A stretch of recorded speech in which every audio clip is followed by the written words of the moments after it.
When I found this bayonet, I thought I knew exactly what I had. It was stamped 1942.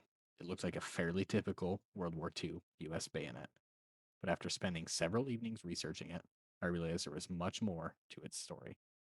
This isn't just an old military knife, it's a piece of evidence.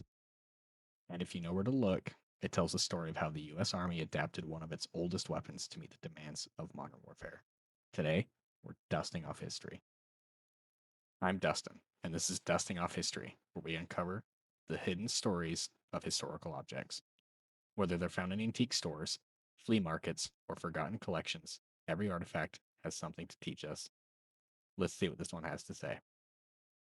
At first glance, there's nothing particularly unusual about this bayonet. The blade measures about 10 inches long.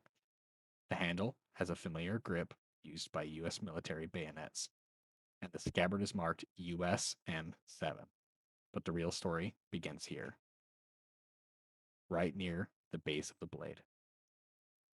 Whenever I pick up an old military artifact, the first thing I do is look for markings, manufacturers, dates, inscription stamps, anything that might tell me where it came from. This blade has several. The letters UC indicate that it was manufactured by Utica Cutlery Company, a knife maker based in Utica, New York. Like hundreds of American companies during World War II, Utica shifted much of its production towards supporting the war effort. Factories that had once produced civilian goods suddenly found themselves making military equipment around the clock.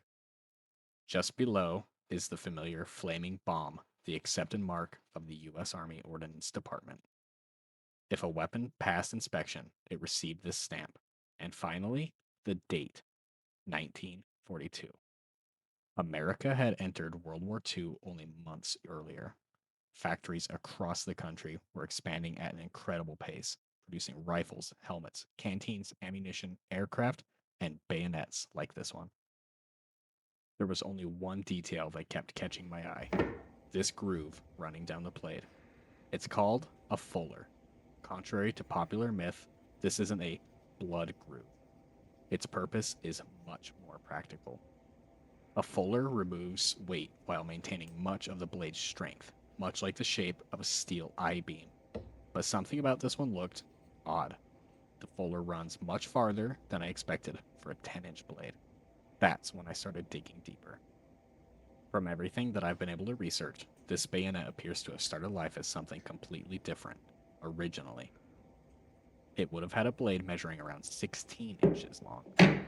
These were known as the M1905 bayonets, first adopted decades before World War II. But by 1943, the US Army had learned an important lesson. Modern warfare had changed. Long bayonets weren't nearly as practical as military planners had once believed. Instead of discarding thousands of perfectly good bayonets, the Army made a remarkably practical decision. They shortened them. Thousands of existing M1905 bayonets were cut down to approximately 10 inches, giving them a newly grounded point, refinished, and returned to service. If my research is correct, that's exactly what happened to this one. The fuller is one of the biggest clues. It's a reminder that this blade once extended several inches farther than before the Army literally reshaped it to fit a changing battlefield. The blade isn't the only interesting part of this artifact. The scabbard has its own story. It's marked US M7, indicating a later fiberglass M7 scabbard. Military equipment was constantly repaired, rebuilt, and reused. The soldier might receive a replacement scabbard years after the original one wore out. That's one reason collectors often find older bayonets paired with newer scabbards. History isn't always neat. Sometimes it's layered.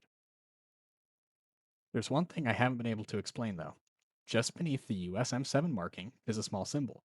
I've searched military references, collector forums, and historical resources trying to identify it. So far, no luck. If you happen to recognize this mark, I genuinely appreciate your help. Leave a comment below and let me know what you think it might be.